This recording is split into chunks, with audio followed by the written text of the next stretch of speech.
Welcome, everyone. This is Coaching in Session. My name is Michael Reardon, and I will be your mindset coach today. And today we're going to be talking about coaching and relationships, especially when it comes to marriage, because marriage is one of those things until death do us part, for better or for worse. But today, those vows are going to be more different, right? They're not going to be, you have the right to remain silent. And now people who are getting handcuffed, I'm going to effing sue you and I'm going to do this. And now it's till death do us part. And it's going to be until I don't feel like doing my part anymore. Now, just because we are at that crossroad in marriage where marriage is not a long-term thing anymore, yet it's supposed to be until death do us part, it's going to be until you're not doing your part, or I can find someone who's going to do the part of marriage the way that I want them to. The way I say it is very combative, right? It's like, ooh, marriage is this, you're going to get a divorce. And I don't believe that. If you have two individuals that are willing to make it work, that's what it's going to be. And in my marriage, for example, it's like, I'm only planning on getting married once. Because if I walk into the marriage just thinking, well, if this doesn't work out, let's get it back up. That's in the back of my head now. Well, if I find myself single, I'm going to enjoy being single. Because marriage has wonderful blessings. But then it has some setbacks, right? Especially if you're going to be traditional, you're going to have that monogamous type of marriage. You're not going to be polyamorous. And for some men, that might be a good thing. For some men, it might be a bad thing. And then the idea of what you put onto your partner, right? For example, it could be sex. For example, it could be cooking or cleaning or providing, paying the bills, right? So when is the strain of our responsibilities taken and saying, whoa, I don't find fulfillment in this. And in marriage, you should be somewhat fulfilled. Of course, there's going to be sacrifice, but just because there's some sacrifices doesn't mean you have to sacrifice your whole entire life because you picked the wrong person. So today we're going to be talking with a relationship coach who's going to be helping us understand the aspect of marriage, some of the hiccups that can happen, and then ways around it. So if you're in a marriage or thinking about getting married at some point in your life, this episode's for you.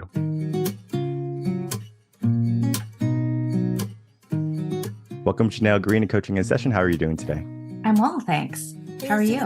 I'm doing well. Thank you so much for coming on. Today, we're going to be talking about the work you do. And the work you do might be broad in the beginning, but I know you're going to get a chance to tell us about it. You are a life and marriage coach, and you help people in all aspects of life grow and be a better person.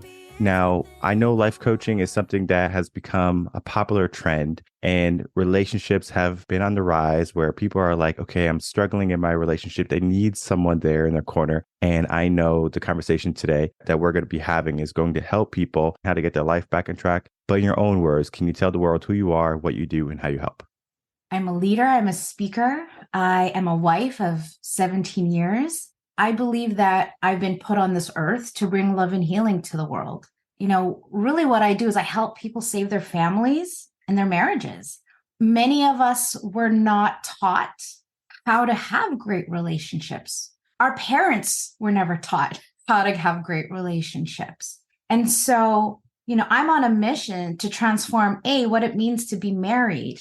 Because I think as things change, even in the pandemic, I think there was an awakening that kind of happened, right? I don't know if you noticed that, but people had been tolerating and avoiding certain aspects of their life. And all of a sudden we're forced to be at home and to deal with whatever was not working at home. And so although divorce rates have risen since COVID, I think there's also this opportunity for us to really reflect for ourselves. Who are we and what kind of relationship do we want? Also, that we think that we deserve. Because oftentimes we say we want something, but deep down inside, do we actually believe that we can have happiness, that we can have love? And I think so many of us feel unworthy, right? We all have our I'm not good enough conversation. And oftentimes, if we don't address that, we start to sabotage all the amazing things that are in our life because we feel unworthy.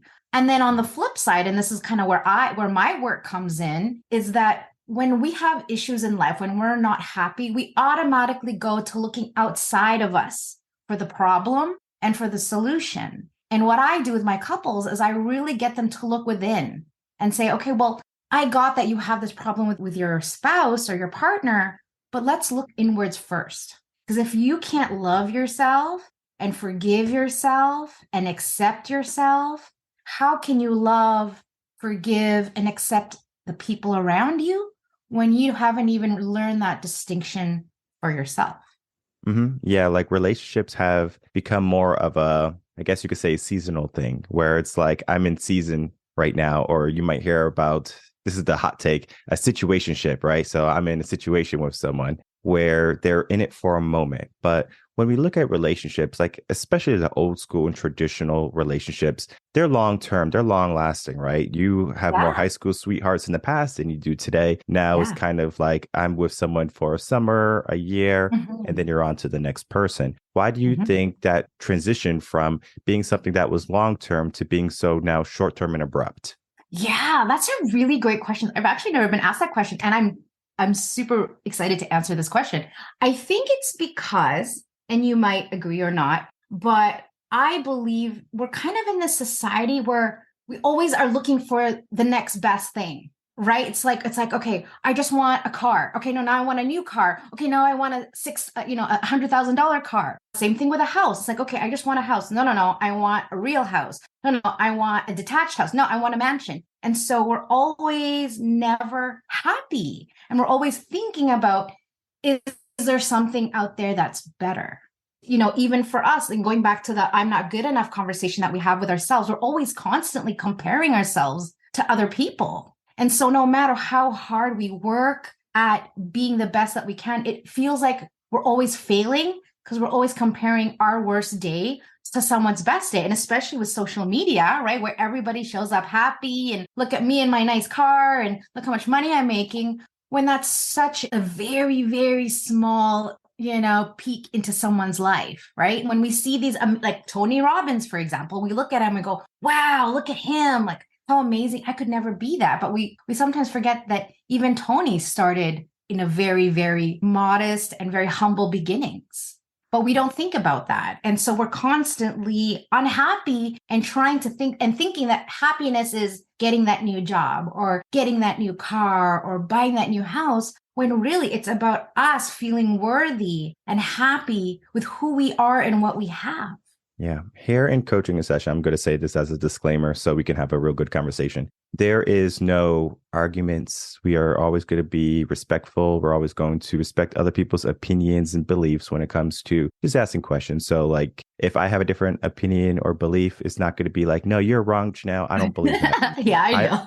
I believe that two people should be able to have a cordial and a adult conversation because that is what we need when it comes to relationships. The reason I say that is because sometimes we just get this notion of what a relationship is, and the moment is something different than what we believe, automatic argument. Oh, I don't believe that. And I'm not talking about you. I'm just talking about in Oh, general. yeah. People are going to be listening to this podcast, and we're probably going to be saying some things that are going to be like, boom, right? Shocker, shocker, shocker. Trigger. Yeah, and they're going to be like, I'm going to send Jeanell email right now. Start typing crazy, right?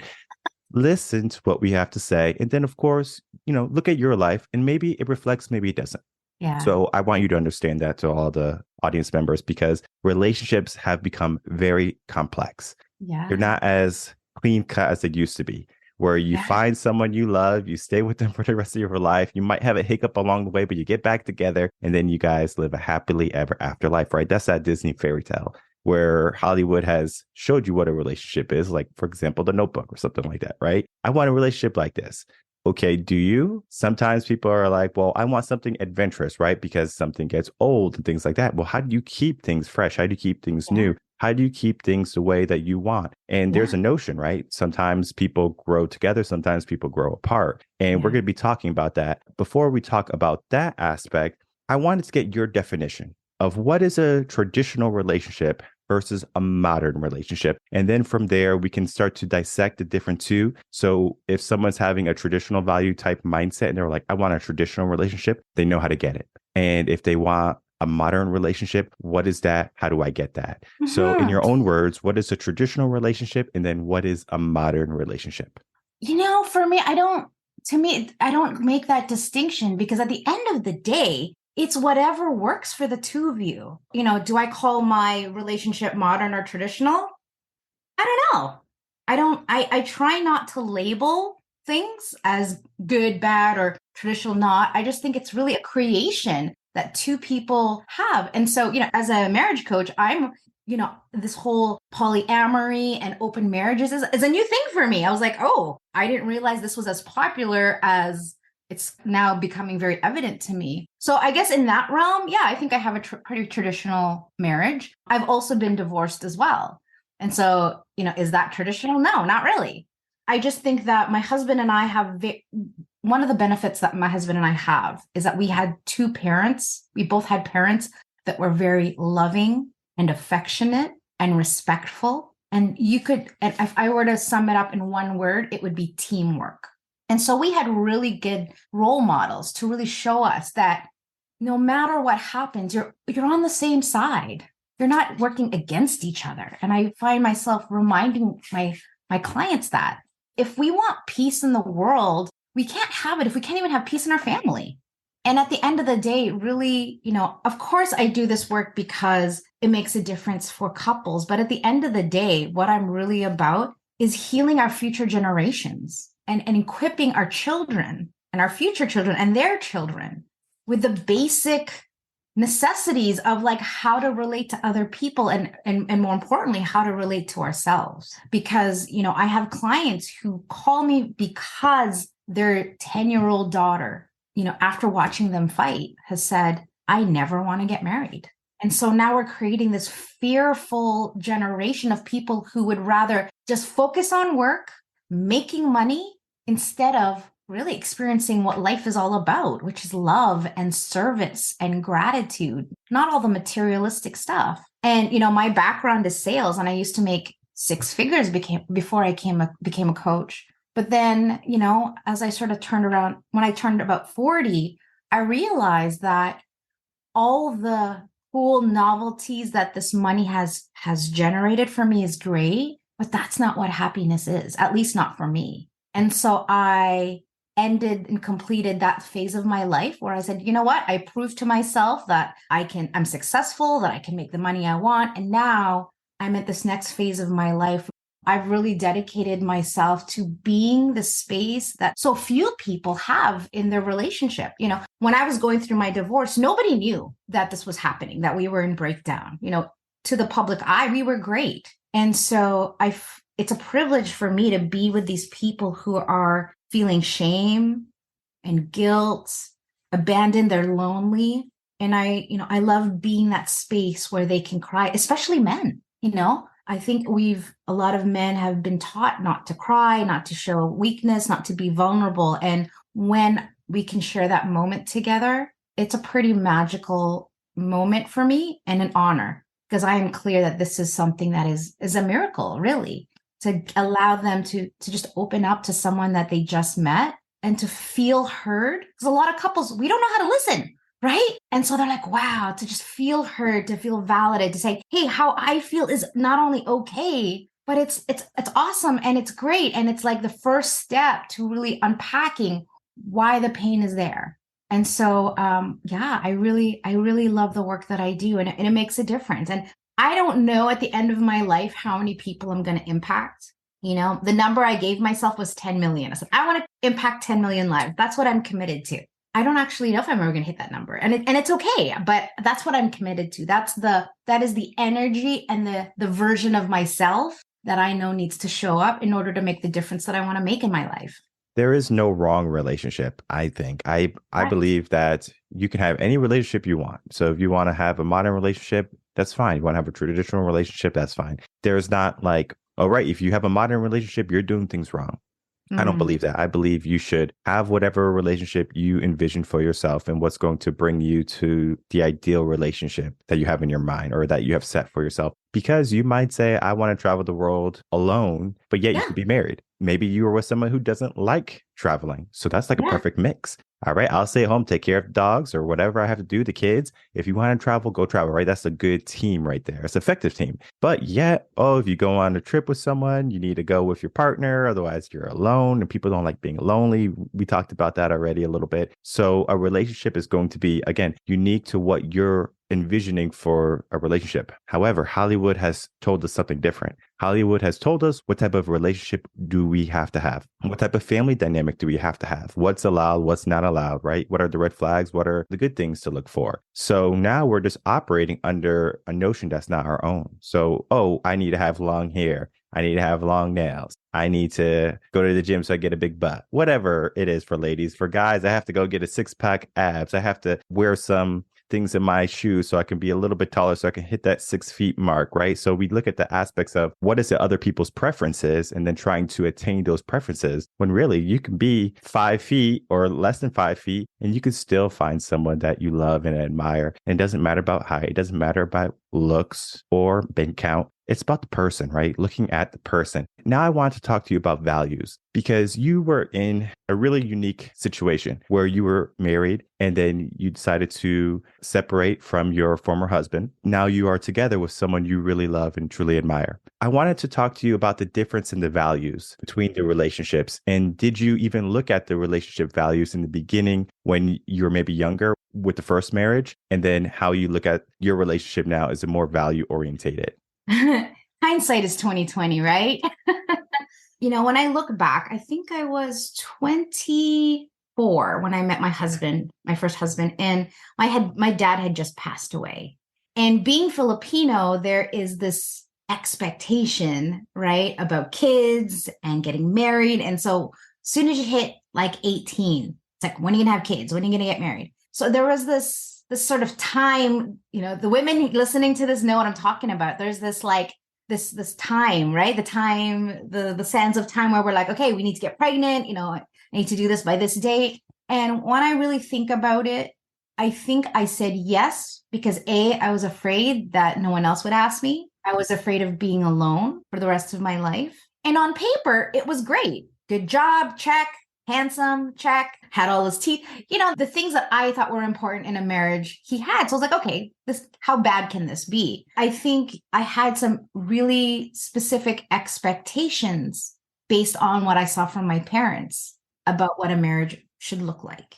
And so, yeah, I think at that point, when I look back, what I see there is that I had expectations that this person clearly could not fulfill. And there was so much frustration in trying to have someone be something that they just innately were not. He tried, but it was like pulling teeth, but right before we got separated, I did this course. It's called Landmark. And I really got clear about, wow, I have not taken responsibility for my part in this. Because of course, when you're frustrated, you start saying things you shouldn't be saying and being mean and, just withholding love. Punishing that person in some sort of fashion, right? Shutting down emotionally, numbing out, just all those things that we do to kind of push people away. And so when that epiphany came to me, I sat him down and I said, listen, I am so sorry. I have been judging you. I have been making you wrong. I've had such high expectations of you. And I realized that, you know what? You're great the way you are. There's nothing wrong with you. It just doesn't work for me. Rather than where I was coming from was like, you're wrong, you're a jerk, you're selfish, you're this, and really was like, wow, I made all of that up. And the impact of that, right, is that we are where we are. And so it was great because it was such a powerful conversation for me to just be like, you are whole and complete and perfect just the way you are. And so am I. And this is just not going to work. To take it another step further, being Catholic and going through this process, it was the moment in my life where I finally said, I am going to stop people pleasing. I'm going to stop trying to look good for people. And I'm just going to do what makes me happy. Because there was this point where I was like, okay, I could stay. I could, kind of maybe get my own bedroom or, I was trying to think of other things I could do rather than getting divorced. But I was like, that has no integrity. And I deserve better. I deserve to have what it is that I want. The kind of relationship that I've been dreaming of my whole life is out there. I know it is. And I just have to love myself enough to be willing to stand for that. 3 months later, I met my husband. It was in the most random way. My husband actually lived 4,000 kilometers away from me when we met, and everything just kind of fell into place. And here we are, 17 years later, and we are more in love now than we were in our first year together. And it's because we have been such a team going through things like COVID, being sick, financial ups and downs, me going from making tons of money to like now starting my own business. We've just been supporting each other throughout the whole thing. And so people think, oh yeah, being married after a while, things just kind of die. Well, I say, well, it doesn't have to if you're willing to do the work and if you let go of the thought that that's how marriage should be. Where I'm saying, no, marriage does not have to be that way. We still kiss each other 20 times a day, tell each other we love each other 20 times a day. We're playful, we laugh. We still do the things that we did 17 years ago. But it's because we're both committed to being a team. Our communication is fantastic. And we really look at ourselves as, a friendship first. And that is, I think a lot of couples don't have that, whether they got pregnant really quickly after getting married or, the whole going from dating to becoming parents happened really, really, really fast. And they didn't have time to develop that. So their life or their marriage is kind of like a house of cards. Anything passes by, everything falls apart. And so that's the work I do is I really help them to create those really strong foundations so that when they do hit those bumps in the road, that they don't look at each other and start pointing the finger. It's like, no, I got your back. I got you. We're going to do this together. You have a great mindset when it comes to just looking at, you came from a situation that wasn't ideal, but then you said, let me focus on what is ideal and to look at the things and to say, okay, I want something different, right? Sometimes that different can be a different person, right? Sometimes it could be the person making some changes, right? But you notice that he was just stuck in his ways. And some people are stuck in their ways. And I always say a man can change. He will change for the right woman. But sometimes, especially at the time in his life, will he change, right? And most men are not going to change until like 28, early 30s, right? It's just the mindset of men is different than mindset of women, especially at, in their early 20s or mid 20s. Yeah. So I think also too, I thought, mm-hmm. I thought I wanted someone like me. Like, okay, I want someone who's outgoing and like kind of an alpha energy.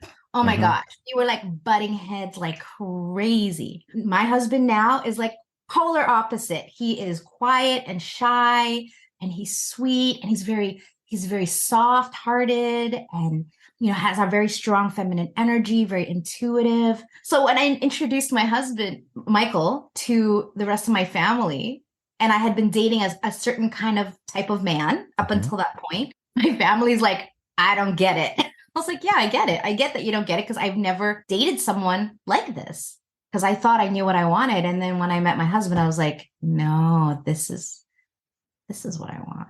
Yeah, this is a great way to look at it too, because if you have two alpha energies, just two energies that are very strong and no one's willing to budge, it's always going to be that argument. It's just like, all right. And then at the end of the day, it's kind of like, well, I give up, right? Because it's like, I'm not budging, you're not budging. It's always going to be a battle. It's never a ceasefire. It's always a battle.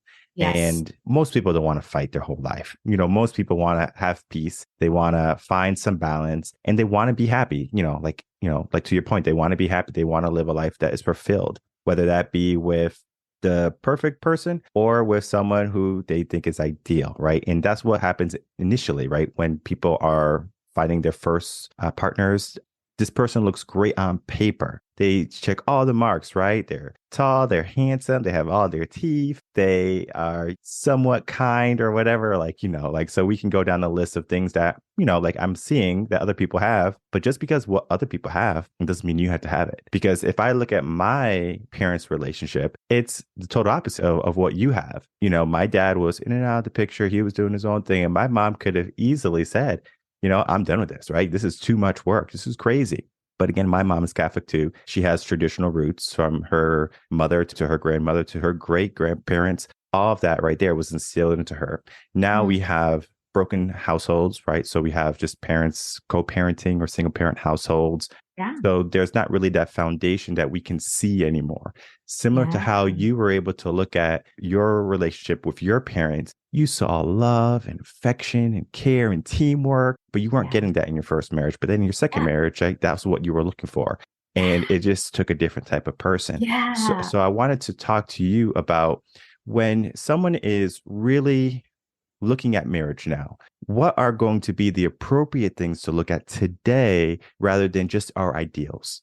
Right. I think, first of all, we need to get really clear about what we want. Because, so for example, I have this client who they were about to get divorced. And I said, what are your non negotiables? Because I think that's a conversation that we don't really have. Because especially when you're in love, we don't want to rock the boat, right? So we just focus on all the positive stuff. But I think what's been missing in a lot of these relationships and why they don't work out is you have to be willing to have those hard conversations. And so one of these things that this couple was dealing with is he said, one of my non-negotiables is that we need to have sex at least 4 times a week. And for her, she was like, what? Or what was another thing of his? She's not allowed to drink. He's allowed to drink, but she's not allowed to drink. So one of his non-negotiables is you are not allowed to drink. So I said to him, I said, if this was such a big deal to you and a deal breaker, like you would actually consider divorcing her because of this, why didn't you say this in the beginning before you got married? Why was this conversation not had? Same thing, again, going back to sex, I meet couples who one is like extremely high, love language is physical touch. And the other person is like, you know what? I could go years without sex and I'm okay with that. And I'm like, how is this going to work? And how did you guys even get together? And did you even talk about this? So I think it's about talking about expectations. Here's what I think marriage looks like. So for my ex-husband, to him, a wife is someone who cooks, who cleans, who has babies, and he just goes out and does the work and comes home and brings home the bacon. And then he plops his butt on the couch for the rest of the night. Maybe goes into his workshop. I'm like, no, I want that. Like my husband, he's the dinner guy. That's his thing. He loves to clean and he's very particular about how he cleans. I love that. My ex couldn't even lift a finger to take up the garbage, And so those were things for me that were values that I at the time didn't know I had. But values for me, I got really clear. It's like, oh, my love language is service. Okay, I need someone who's willing to show love in an service-oriented capacity. My ex was very gifts. I'm like, I don't care about gifts. I don't care about the thing that you bought me when I haven't seen you in 4 days because you've been locked up in your workshop building whatever it is that you're building. And you haven't even come out to give me a kiss or have dinner with me, and I'm all alone. And so I think one of the downfalls that I see men make more than anything is that they think that the doing, I take care of the kids, I bring home the bacon, I swept the floor, isn't that enough? And I say, well, what she says is she wants connection. So how are you fulfilling that? And it's again, going back to teaching people habits and behaviors that they haven't been taught, because whether it's their parents or, a lot of people don't have siblings. So they're not used to thinking about others. They're kind of just used to just thinking about themselves. Right. And so I think it's just a behavior change. And it's a tough one unless you have an accountability partner to remind you and to catch you when you're going back to the old ways of being. And so, yeah, you're right. Any marriage can work, and it just has to be two people who love each other enough to be willing to, first of all, accept each other just the way they are and just the way they're not, and not try to fix them and change them because someone else, but also just being so committed to being with this person and being their best friend and being their cheerleader, that these bumps on the road don't feel like the be all end all. They're just like, hey, you know what? I know there's going to be bumps, but I got your back. You got mine. We're going to be okay. And that's really the experience I have with my husband. And he always just keeps reminding me that he's there for me, that he supports me, that he loves me. He doesn't even care what I do. He's like, you just make yourself happy. That's all I want you to. I just want you to be happy. And so we've just created this very appreciative and respectful relationship that is effortless, if I'm really honest about it. But it's effortless because we put in the effort every day. We water that plant 3 times a day even. And we're really honest about our own insecurities. We love being vulnerable with each other and sharing those parts of us that we're afraid to admit. And it's such a beautiful thing when you can connect on that level where you're like, I see myself in you and you see yourself in me, or, you know what I'm trying to say. But it's just like, we're the same. When you are with the person you're supposed to be with, it's not supposed to be work. Now, relationships are work. they require constant maintenance, right? Let's call it Yes. that. If you have a Yes. house, you're not just going to buy your dream house, bought my dream house, cool, Yeah. right? You're never going to paint it. You're never going to fix a squeaky Yeah. door. You're never Yeah. going to change the floors. If you get a house, most likely there's going to be some things you do, modifications you make. That is a responsibility of home ownership. And when you're Yeah. in a relationship, there's many things that you have to always be providing maintenance, Yes. connection, communication, right? Learning your other person's love language, understanding what type of dreams that they want to aspire to have, and then being there to support them and then to hold them accountable, respecting, loving, loyal. There's just so many aspects that come that we have to always make sure that we are upholding. Sometimes stress can get in, sometimes our life can impede, and sometimes we just become so singular and we focus on ourselves that we forget about our other person. That happens more often than not, where it's just someone is so bogged down with their sense of duty, especially men, because they have that sense of I'm the protector and the provider. If they go with that traditional route, let's say they get laid off, now they lost that ability to be a provider. So now they're having a conflict of identity. It's like, okay, who am I? Right. Then they have to try to reclaim that. Or maybe they learned that maybe this is not what I want it to be. So again, it just depends on the person. What I always tell people is that you can always do a pivot even in a relationship. So if you're going down a path and you're realizing it's not working, well, what are the aspects that are not working, right? Maybe, you coming home and popping yourself on the sofa and then going to your workshop might make you happy, but it's making your partner miserable. So ask yourself,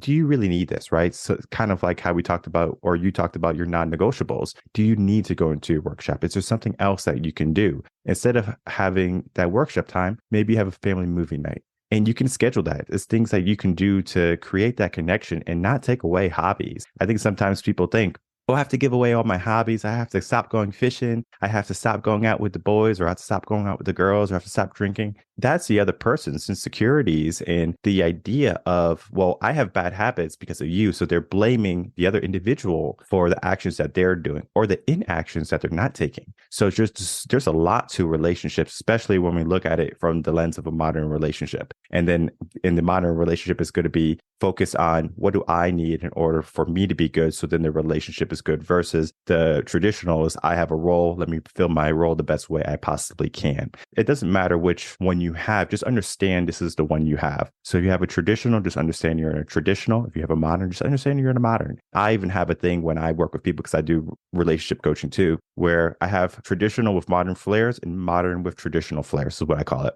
Because you can have a modern relationship, but still want to be monogamous, still want to do other things. So it just depends on which one is superior. People who have a modern relationship typically have a traditional with modern flares. So that might be you, where you have that traditional relationship where it's just like monogamous. I'm with this one person, I'm their teammate, and I'm there to support them. But then at the same time, I'm going to, do what I need to do too at sometimes. But again, relationship should be effortless. Not saying that every relationship is without work. When we are in those relationships now, right? So we finally do our due diligence. We go through the checklist of the relationships, things we want, the non-negotiables. We're like, okay, I'm ready to settle down. What can stop a person from maybe one day waking up? Maybe they're in their 40s now. They're like, it feels like something's missing. Life is missing something. Because sometimes men, they get into that situation where they're in a marriage, maybe got married young, and the marriage is doing well, right? They think they're doing good. But then all of a sudden, their partner is like, well, I just feel like I'm missing out on something. I feel like there's something else out there for me. How can a man combat that?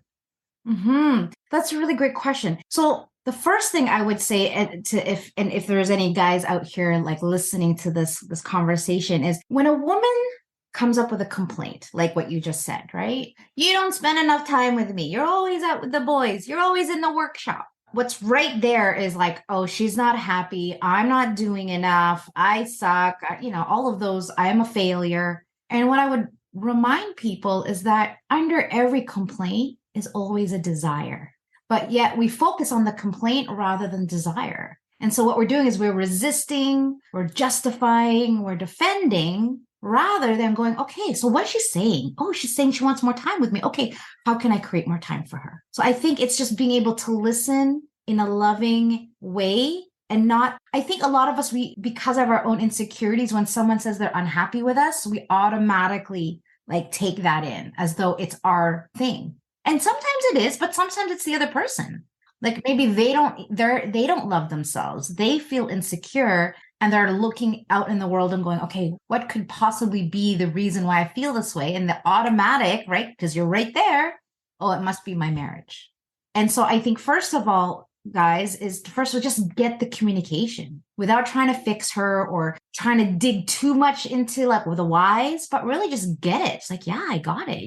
You're feeling that there's something missing. Yeah, I hear you. Because women just want to feel heard. And I think very few men know what it means to listen, to understand, and to empathize. Because, even for myself, we go into fixing. Okay, how can I fix this? How can I make her feel better? When sometimes all that needs to happen is just to get the communication and to say, I got that you feel this way. And listen, I'm committed to work with you so that we can both be happy in this relationship. So what do you think we should do? Right? It's a really like proactive, a teamwork kind of thing rather than, oh, so I'm not doing this enough. Oh, and what about, and how about you? You don't do this thing. And it becomes this like battle. And so someone has had the courage to admit to their partner, I'm not happy, and to have that thrown back in your face, that's why people shut down. That's why people stop trusting each other. That's why we stop listening. And that's why extramarital relationships happen, is because it's like, well, my partner doesn't get me. My partner doesn't listen. My partner doesn't respect me. Oh, but hey, I've got this coworker who just knows how to listen to me and I feel safe. And so I'm going to start to create this closeness. And now with social media, where we can create a relationship with anyone in the world by just an app, I've been for myself in my business, I've been meeting a lot more people that are dealing with infidelity through social media. It's not the traditional affair, which is like meet someone, have sex or whatever it is. It's now like, oh, my husband's cheating on me. It's like, oh, what happened? Well, I found him texting someone. It's like, okay. And was it sexual? Well, no, but it was in secret. So now there's all this gray area around infidelity. But again, I think a lot of it has to do with our own insecurities and the ability to just trust our partner. Because I have guy friends. I talk to guys on text all the time. But because me and my husband have such a great relationship and I'm open with him about who I'm talking to, I even invite him to come meet the people I'm talking to. It's not a problem because I'm secure in myself and I'm secure in my relationship. But if there's already a smell of distrust and secrecy and lying, well, that is just the perfect storm for that relationship to start to deteriorate. Do you believe any marriage or every marriage is savable? Or some marriages are going to have to be, I guess, you're going to have to hit the reset button? Yes and yes. I think every marriage can be saved. And yes, I think in order to save the marriage that has been, especially around infidelity, you have to hit the reset button. Because if you don't, because to me, a reset is whatever's happened has happened. Let's let that be. Now we're going to focus on moving forward. That is really my messaging to my clients. I'm like, listen, what happened. We can't change that. And you have a choice. You can either live there in the past, feel crappy, or you can move forward and really create the relationship you've dreamed and just get that, we're human, we make mistakes, but we're willing to forgive.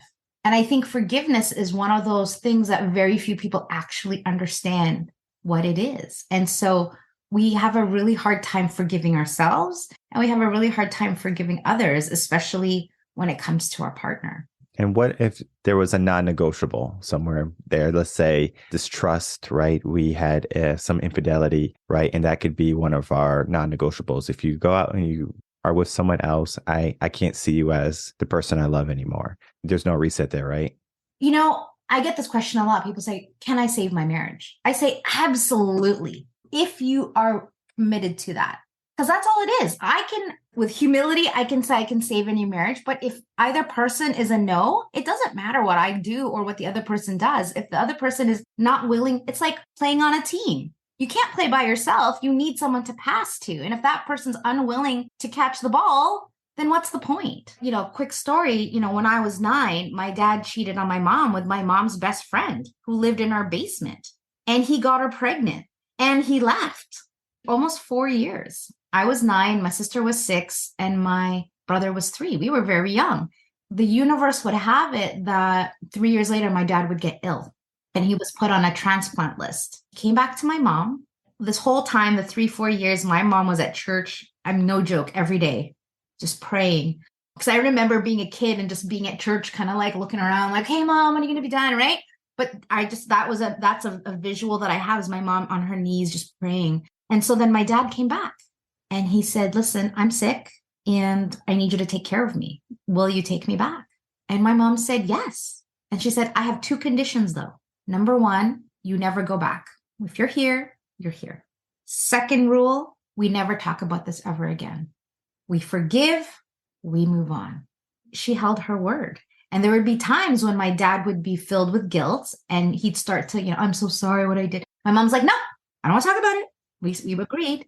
And she kept her word. And what's so beautiful about it is not only was he a better father, he was a better husband. He was going to church every day, which he wasn't doing before. And when my dad passed away, my half brother, who I had never met, showed up. And now I have this extraordinary relationship with this man who I get to share about our father to, who he didn't know my dad. And so I get to relive who he was and his memory in conversation with him. And he's a beautiful man. Again, I think that is such an amazing example that when you are committed, no matter what anyone else says or thinks or the rules, if you are so committed to love and to family and being with this person, then you can create anything you want. It's just a choice, right? Yeah, being in a relationship is a choice, right? We get to make the choice for better or for worse, sickness and health, because a lot of people, they're like, oh, I don't really like what's happening, and they can run away. They can say, you know what, I don't want to show up. I don't want to be the person I'm supposed to be, right? But if we can remain diligent in what we want, our values, our systems, and then staying true to who we are, who we're becoming, looking at our partner and seeing who they are, who they're becoming, moving together, in unison rather than just separately all the time, can really lead a marriage in the right direction. And the conversation that you and I had today is just the tippy top of marital problems or relationship problems. And people are going to be looking for some help. There's just so many questions that people have or situations that people are in today, especially today, where it's the first time for them. And they might have no experience, no knowledge, and they're trying to find answers. In our last minutes, can you please share some final words and then please tell the audience where they can find you? Yes. So 2 things I want to say that we didn't talk about, but I think is so important in any relationship, not just marriage. Number 1, appreciation. We so much focus on what's missing, what's wrong. And so therefore, where focus goes, energy flows, right? But for me, I really focus on appreciation of my husband. Everything, even when he's not doing anything and he's just there, I just, you know what? You're awesome. You are just an incredible human being. And he'll say, why? What did I do? Nothing. You just are amazing. And the second thing I would say is responsibility. Be responsible for yourself, your actions, your behavior. Oftentimes they go, well, I acted and said that really mean thing because they did this. But that does not negate the fact that you were out of integrity, who you say you are and what you're committed to. And so when you can be responsible, not from a place of fault or blame, but really just responsible for like, oh, I just had this thought. Oh, I had a really nasty thought about you and I'm just going to clean that up with you, is so powerful. And I think too many people focus on the resisting of their own crap. We all have crap. We all have BS. And to pretend that we're perfect, I think is detrimental to creating vulnerability and connection inside of any relationship. So I would say that those are the 2 things I would want to remind people of. And where they can find me at www.jeanellgreene.com or at saveourmarriage.ca. And I'll definitely put those links in the description box below so people can easily find you, reach out to you, and then begin to break down their relationships. Because I said it earlier, every relationship is going to have a unique, I guess you could say, situation. And some might be a first time for you. I'm sure not, because you have dealt with the gambit of so many issues, so many problems. Even if we have different opinions, different views on what marriage should be, having a person have a background in that, helping people understand the different aspects of it, is going to be key to saving your marriage and then building the best relationship possible.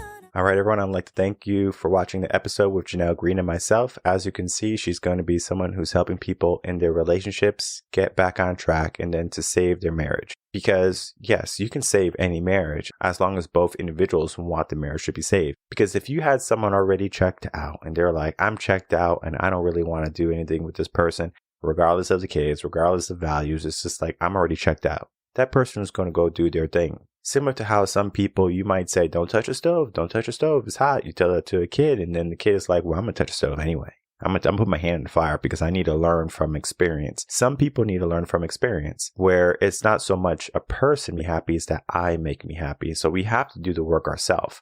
We have to do the action of putting our hand in the fire, getting burned, saying, out, that's not a good thing. So some people learn that way. Sometimes if a person just has it in their mind saying this marriage is not working, and that's how they see it. And they're like, I'm not going to be happy ever in the marriage. And they're going to leave. Very modern way of thinking. And there's nothing wrong with thinking in a modern way. And I said it in the episode. I'm saying it outside of episode 2. If you want to have a modern relationship, understand you are having a modern relationship. If you want a traditional relationship, have a traditional relationship. Because when sometimes you bring on a relationship coach and you're talking about relationships and about sexes and dating, there's always the aspect of what type of relationship do you want? And most people are going to say traditional, right? I want a traditional type relationship. Yet today, traditional relationships are very hard to come by, where you have two people working as a unit, right? So one of them is going to be a protector and a provider. It doesn't matter about sex, but traditional man is going to do it. And then someone is going to take care of the house, the family, raise the kids. Doesn't matter who does it, right? Someone has to do it. Now, you can pivot both roles too. So you can say, well, if you want to be the provider at some points and you want to be the caregiver and the cleaner and things like that, that's perfectly fine, right? You can interchange those. It's just that sometimes people, they get so strict on their responsibilities, they create their identity. And that identity can be a good thing, it can be a bad thing.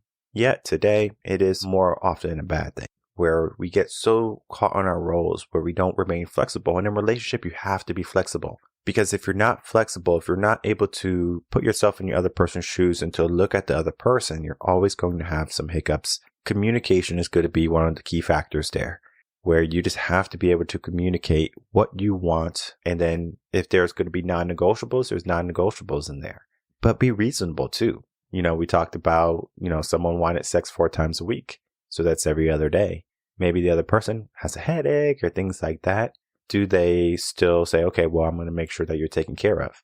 Again, it's different cultures, different beliefs, different traditions. The Japanese have a saying, or Japanese women have a saying, belly full, balls empty. So they make sure that their husband is taken care of in those regards, that when they go out, they're not really trying to do things with other women, right? So it's just different aspects, right? But then I think there's an issue with how many children they're having in Japan or something like that. If we look at the statistics for Japan and birth rates, they don't have a high birth rate. Is it because of modern mentality, or is it because families are staying together, right? And then, of course, if you know about people in Japan, they have a very long, healthy lifestyle. Do we need people to be promiscuous still, go out and make sure that the populace and the demographic can remain there, remain in their culture by having babies, right? We need to continue that. But if we just rely on one woman to do that, it's a very modern way of thinking. Because if we look back at emperors and kings and queens and things like that, they had multiple children, multiple spouses and things like that for kings because they wanted to sow their royal oats. So they would have a harem of women, where now they're like, I have 70 children versus I'm with one person. I have 1 or 2 children with them, and that's my family. That family dynamic has shifted. So the idea of relationships too have shifted. Just because family has shifted and just because the relationship aspect has shifted in the family too, it doesn't mean that we can't do what's best for ourselves. Now, I say that, but then at the same time, what do you want to accomplish? Some people want to have a family, raise a family, be a dad, be a mom. And yet some people just want to be a sperm donor, an egg donor, surrogate mother, things like that. Where is the line? There is no line, right? So your relationship or how you build your family is up to you. If you want to start a marriage and end a marriage, that's up to you. If you want to save a marriage because you rushed into it, or maybe you find that you're not happy anymore, that's something that you have to look at too. And I talked about this on past episodes on how you have feminine energy and masculine energy, and you have alpha energy and beta energy, all that stuff. We can get into the nitty gritty of relationships. We have already in the past, and I encourage people to check out the past episodes of the podcast if you want to really get into that. We will probably talk about this concept on Mindset OD on the aspect of the hard truth aspect of it, because there is a very sincere aspect that happened today where we see that you're in a relationship. We see that you wanted to make it work, or you see that it might not be savable, right? The non-negotiables just cannot be met. Maybe you're just two totally different person. One person is not willing to change. Regardless of the situation, ask yourself the question first. Do you want to save your marriage? Is it yes? Then that's when you're going to need a coach. That's when you're going to need a guide, a counselor, someone who's going to be there to help you get through the hard patch right there, that crazy cycle. Sometimes it's going to be just a couple of adjustments. Sometimes it's going to be a 180 where it's just like, all right, I have to change everything that I'm doing just to make this work. And do you want to? Sometimes you might say, this is just too much work. It's easier to throw away something that's broken and buy something new than to fix something that's broken. That's the mindset that we are in today. Just because it's broken or becomes broken, it doesn't mean that we can't fix it. It doesn't mean that we can't put in some effort. And is it worth it to fix it? You might see that people drive around collectible cars, old cars that maybe 100 years old. Why are they driving around those cars when they could be driving the latest and greatest? They said this car is worth fixing. Sometimes a marriage can be worth fixing. Sometimes the marriage is not going to be salvageable. So depending on your situation, depending on your relationship, you're going to have a unique outcome. And I encourage you, if you're in a rock and a hard place, to get a coach. Get someone who's going to be there to support you, to guide you through the process. Because my marriage is very different than Jeanell's marriage. And just because we have a different marriage, it doesn't mean that my marriage is better than hers and hers is better than mine. We have different views, and it's okay to have different views. And that's why I said in the beginning of the episode, it is okay to have different beliefs when it comes to relationships. Whatever relationship you want, understand it. If you are in a relationship that you started, don't just jump ship and say, oh, I'm in a traditional relationship, and then you want to be in a modern all of a sudden. Understand your core values, your belief, right? Your foundation. What do you want that to be? Build your marriage on that, and then you're going to see that happiness can be there. But happiness doesn't come automatically. You have to know the person, you have to do the work, and you have to make the changes that need to be made. Marriage is not automatic. It's something that's going to be very pragmatic. Every day you're going to have to put in something, whether it be a little bit of you or a big part of you. Depends on the moment. Some days are going to be big parts. Do you have what it takes to stand the test of time? We all have what it takes to stand the test of the time. We just have to get that mindset. Is marriage temporary or is marriage permanent? It's all a mindset, and it depends on what you want too. My name is Michael Reven. I'm a mindset coach. If you have any questions, you can email me coachinginsession@gmail.com, and I will see everyone on the next episode of Coaching in Session. Until then, everyone take care.